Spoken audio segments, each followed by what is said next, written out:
السلام علیکم ورحمۃ اللہ وبرکاتہ۔ بسم اللہ الرحمن الرحیم۔ موت ایک ایسا سچ جس سے کوئی نہیں بچ سکتا۔ ہم بھول جائیں، دنیا ہمیں بہلا دے، مصروفیات ہمیں گھیر لے، لیکن موت ہر روز ہمیں یاد دلاتی ہے کہ زندگی بہت مختصر ہے۔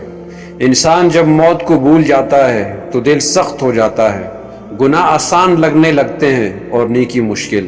لیکن جب یہی انسان قبر کے اندھیروں کو یاد کرتا ہے، آخرت کے سوالات کو یاد کرتا ہے، فرشتوں کے سامنے کھڑے ہونے کا تصور کرتا ہے، تو اس کے دل میں نرمی اترتی ہے، آنکھیں نم ہو جاتی ہیں اور نفس ٹوٹ کر اللہ کے حضور جھک جاتا ہے۔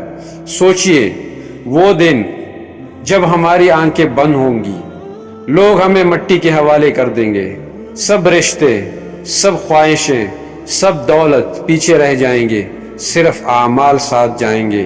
کبھی اپنے دل سے پوچھیں، اگر آج مجھے اللہ کے سامنے کھڑا ہونا پڑ جائے تو کیا میں تیار ہوں؟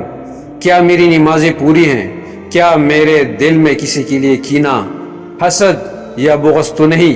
کیا میرے الفاظ سے کسی کا دل ٹوٹا تو نہیں؟ کیا میں نے ظلم، غیبت یا نافرمانی سے بچنے کی کوشش کی ہے؟ یاد رکھیے، موت کا خوف مومن کو توڑتا نہیں، بہتر بنا دیتا ہے۔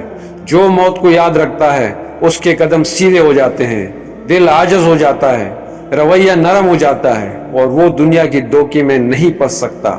کتنی سادہ بات ہے، جو ہر دن ایسے گزرے جیسے اس کا آخری دن ہو۔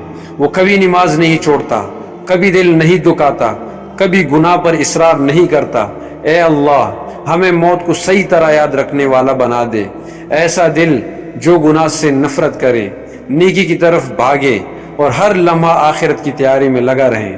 زندگی ایک سفر ہے اور منزل قبر ہے۔ خوش قسمت وہ ہے جو آج سے اپنی اصلاح شروع کر دے، کیونکہ کل کا کوئی بھروسہ نہیں۔ جزاکم اللہ خیرا کثیرا۔